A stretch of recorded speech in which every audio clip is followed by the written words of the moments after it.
So today I'm going to interview to Maxixe. Yeah, so could you please introduce yourself? Hi, yeah. My name is Maxixe Mantofa. I'm a resident of Surabaya. I'm a businessman, and I'm doing several businesses in Surabaya area. Okay, so could you tell me in more detail about your business? Oh, sure. I own several businesses, manpower supplier companies, and we also have a real estate developer, and we also have the real estate brokerage offices, and I also own agriculture business and consultant business. Consultant, okay. So, like, how about this place? This place? Oh, this place is honorary consulate for the Republic of San Marino because I was appointed in 2019 as the honorary consul for the Republic of San Marino in Italy for the Surabaya area. I see. So you have plenty of businesses. Yes. Okay. So so Maxixe, could you please tell me about your background? My background. Yeah. I was born here in Surabaya, so I'm the real Arek Surabaya. Okay. Surabaya Chang. Okay. And I was raised here in Surabaya at the city center, and then I finished my elementary in Surabaya and in Taiwan, and then returned back to Surabaya because we have forgotten our Bahasa Indonesia. So we have to relearn again our Bahasa. And I took my junior high here and transferred to the US for the high school and graduated from Canada and opened up my first business in Hong Kong. Okay. In Hong Kong, in which year?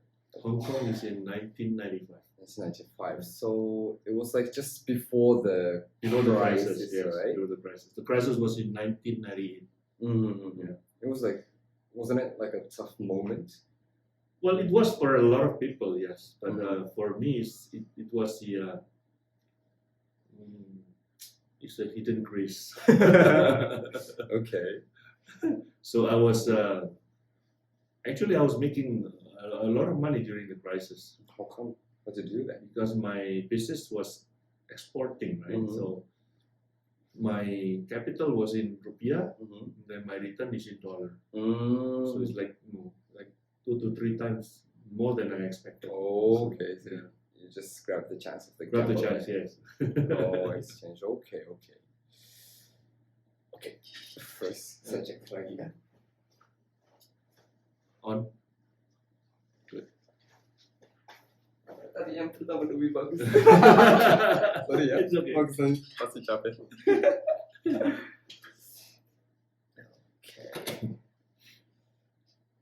Okay, so for the next question, so what was your turning point of your life?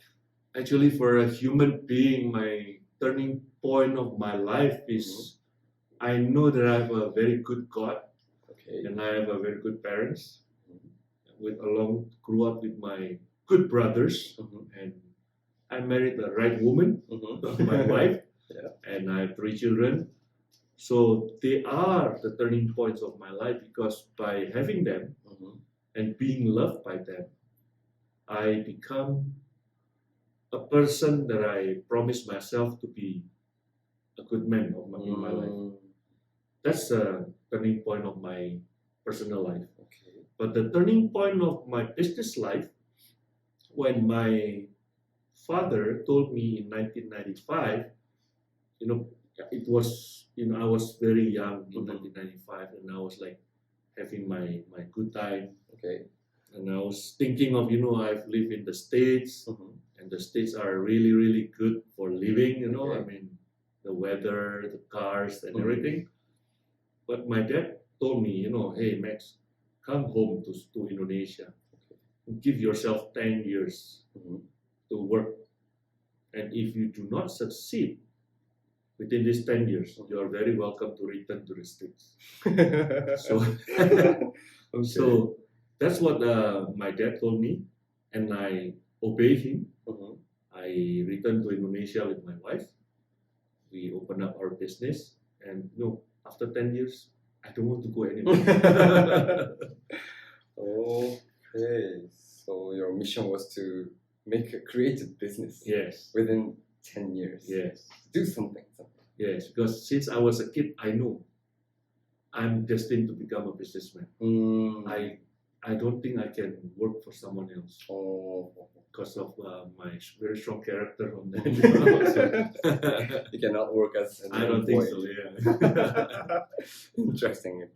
I don't want to scold my boss. You have to be a boss. Okay, so could you please tell me some great points about Surabaya? Surabaya is a very great city. In fact, Surabaya is the compass for the safetyness in the whole Indonesia. This city is a very special city, not because of the city itself, but the people. The bondage between the people of all races and religions in this city are very, very strong. So in fact, if you look at the history of 1998, when the whole Indonesia, I mean, like you can say Jakarta, Bandung, and all those places are in chaotic situation. They were in chaotic situation. Surabaya, although was very quiet, but none of what happened in Jakarta happened here. So this is a very safe city. I mean, if you can say if Surabaya is in a chaotic situation, means the whole Indonesia is in chaos. So this is a very great city, not only for leisure, to raise family, to do business, but also the place, to make a lot of friends here. Yeah. Correct. I also feel the same And thing. Surabaya people have the very strong bondage because we always call ourselves Arek Surabaya, Surabaya Chang. Surabaya Chang. Okay. Surabaya Chang. Arek Surabaya. So it means when we meet any Surabaya people outside of Surabaya, hey, Arek Surabaya, and means that hey, we are family from the Surabaya same city. family. Surabaya family. So that's how maybe in Kansai also, right? Hey, well, we are Kansai, we are from Osaka or Kyoto or something else. Yeah. But when you go to Tokyo, and also when we go to Jakarta, we are still very proud. I'm Arek Surabaya. Oh, really? Yeah. Oh, well, I'm you act Surabaya. like that? Yeah, I'm Surabaya. By the language when we speak, they will know that we are from Surabaya.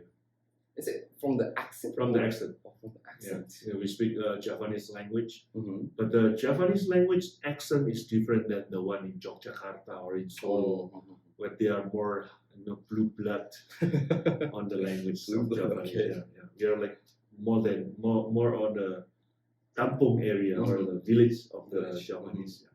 I see. Quite interesting. Okay.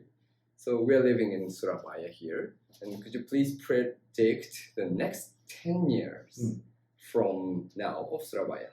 So how do you see?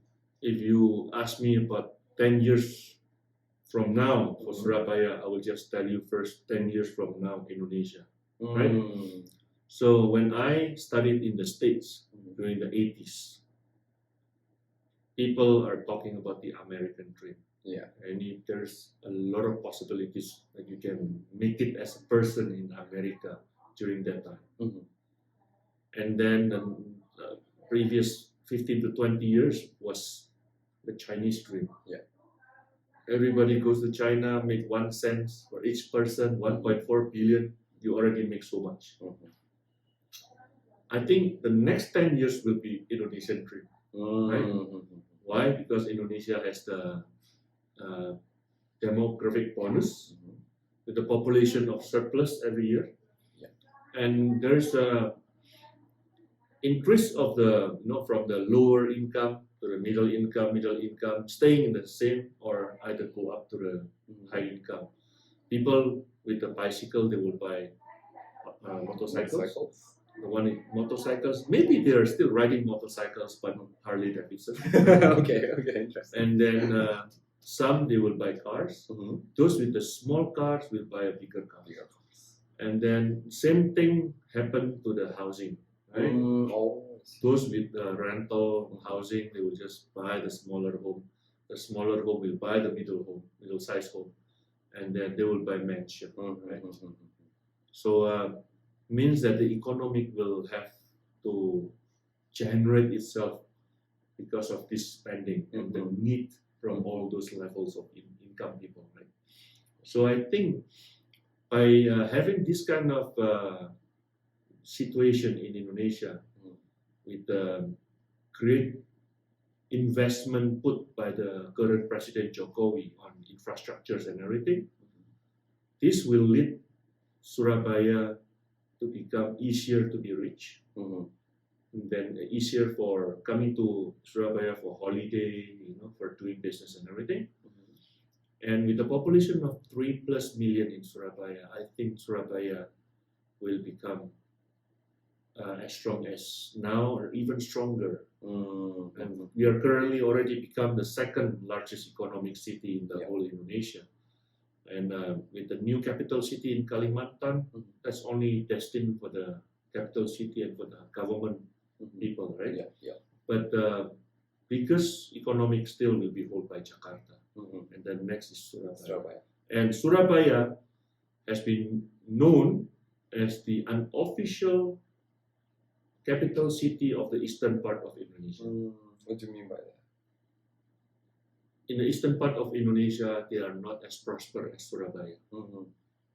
And this is the gateway for people sending all goods to the eastern part of Indonesia. It's from Surabaya port, Tanjung Perak.